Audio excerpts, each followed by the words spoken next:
Good morning. Hope you had a good weekend and getting your week off to a good start. And we're going to do that this morning by finishing up the 37th chapter of Psalms. David has been encouraging us to trust the Lord even when we see the wicked prosper and the righteous suffer.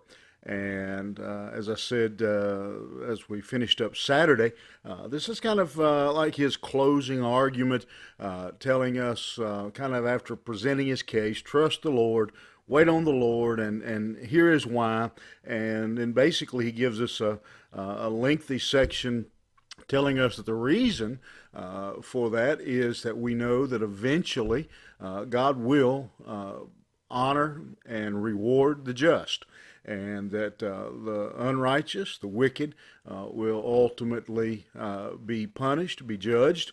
And now he's just kind of wrapping that up and telling us to continue in serving the Lord. And in these last handful of verses, he's going to really get the gift of encouragement. I guess you'd say he's going to encourage us to put our hope in the Lord and to trust Him to continue to walk faithfully. And that's kind of been the theme of the whole psalm. Really, if I was putting it in my terms, I would, if I was using my words as a banner for this psalm, it would be simply trust the Lord. Um, this is going to sound plain, but trust the Lord, mind your business, don't worry about the wicked, and just keep following the Lord. And so we're going to look in these verses. David, he's going to finish up by giving us one last comparison between the wicked and the righteous. He's been doing that throughout the psalm, and he's used the phrase "don't fret." That we don't fret over them, but wait on the Lord to accomplish His purpose, to fulfill His promises. And so in verse 34, we begin there with that phrase, wait on the Lord, and keep His way, and He shall exalt thee to inherit the land. When the wicked are cut off, thou shalt see it. And so again, David just finishes up one last time by reminding us to wait patiently on the Lord, that He will eventually reward His servants; they shall inherit the land, and that the wicked will be cut off, and you will see it. And so David.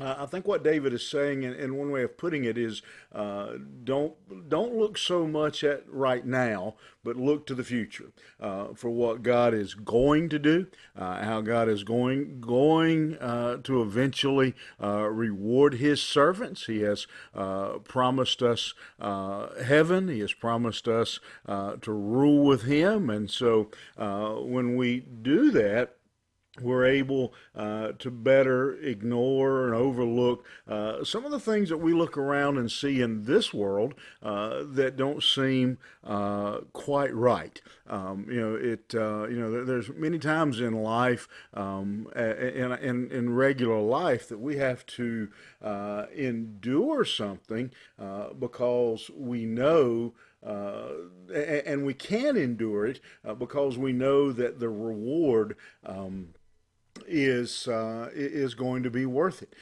We oftentimes, medically speaking, doctors will do something, or you'll go through a surgery maybe that right now puts you in a lot of pain, puts you in a lot of discomfort, takes you out of work, but you know that the reward, you can endure that suffering, endure that pain, because you know that the future will be better. And that's, I think, kind of in a simple way what David is saying here. Wait on the Lord, keep His way, and He will exalt thee, and the wicked will be cut off, and you will see it.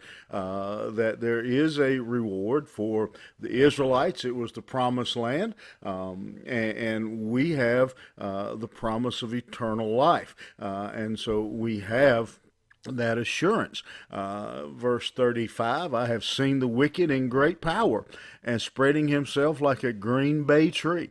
And so David acknowledges that he himself has seen the wicked prosper, and he has seen them be blessed and have their way. Yet he passed away, and lo, he was not. Yea, I sought him, and he could not be found. And so David says, yeah, the wicked, I have seen them have great success. I have seen them be blessed. He says, I have seen them flourish like a big tree.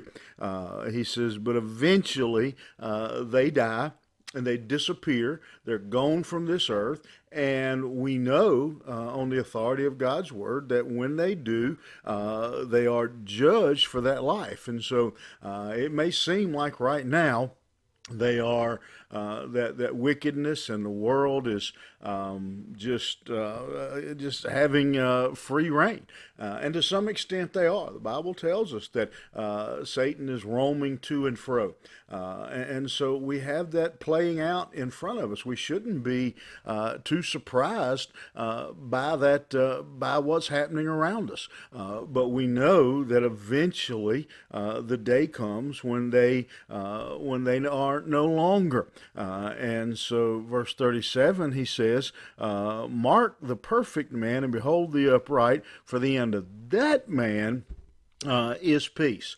And so David contrasts the two. The wicked man, yes, he's prospering. Yes, he has a lot of things going his way, but he will be cut off.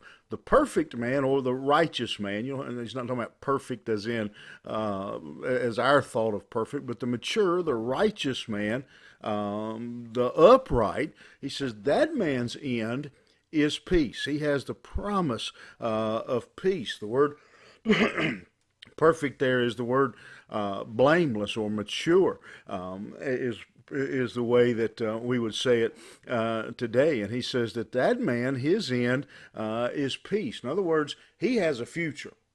The wicked man may have everything going his way right now, but he has no hope for the future outside of Jesus Christ. He has no promise, no hope. The righteous man, while things may be hard for him right now, he has a great promise that he is moving to, and that end is peace. But the transgressor, again back to the wicked man, in verse 38, the transgressor shall be destroyed together, the end of the wicked shall be cut off. And so he goes back and reminds us again.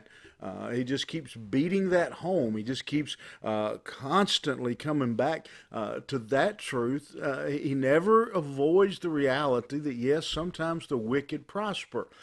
Yes, sometimes it seems like they, again, literally get away with murder.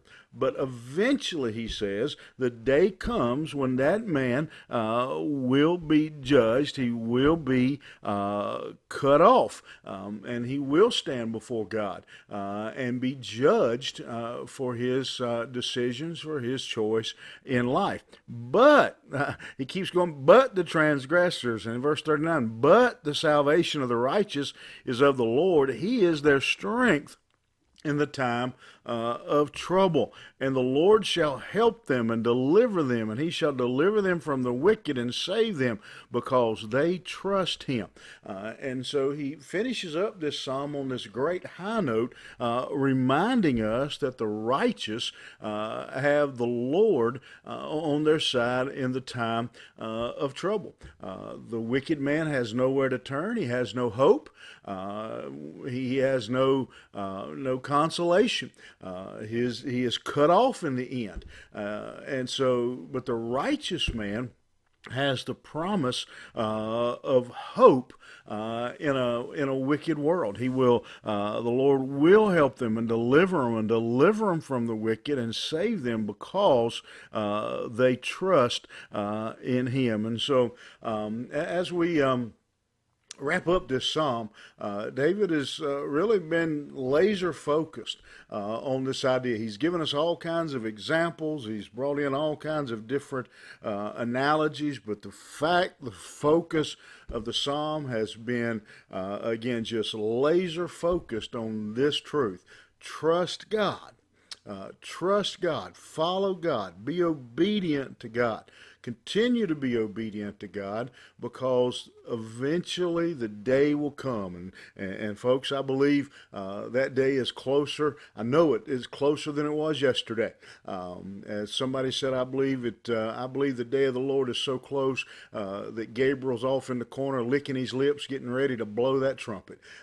We are promised as children of God vindication, that the day will come when God will honor his people. And so we don't look around, and we don't look at the wicked, and we don't look at the evil. We're not tempted to go their route. We're not tempted to follow their lead, because we know that while the days may, and not always, they're not always rough, they're not always tough, but there may be tough days when we follow the Lord. But the reward for serving Him is worth it. And this psalm reminds us and points to us that there's only two groups of people. You're either in the wicked or the righteous. You're either serving God or you're not. You're either for the Lord or you're against Him, and you're either promised a great reward or not. And so two categories, again, of people listening this morning to this message. You're either in the righteous or the wicked. If you're in the righteous, I say again, lift up your head. Redemption draweth nigh. But if you don't know Jesus Christ today, if you don't know Him, you may be prospering. You may be watching this this morning and just laughing at this crazy preacher. Saying, "Man, I've got this. Man, I've got all this." You may. You may have more earthly possessions than all the rest of us put together. But God reminds us in His Word that the day will come when we will give an account. And you may be blessed. You may have all kinds of worldly riches. But my question to you this morning is, what have you laid up for the future?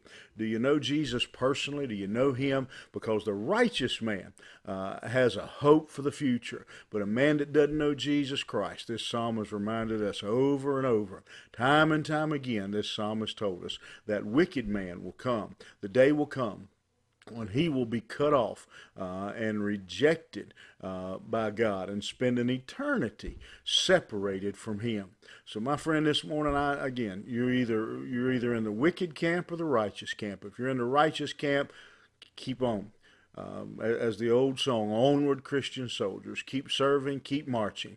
But if you don't know Him today, I wish you'd reach out to me or some other local church around you, and let's talk about your salvation. Let's talk about your relationship with the Lord, that you can know Him and that you can have a hope and a promise for the future, that you don't have to live with this over your head, knowing that one day the wicked will be cut off. All right, have a great day. We'll see you back here first thing tomorrow morning.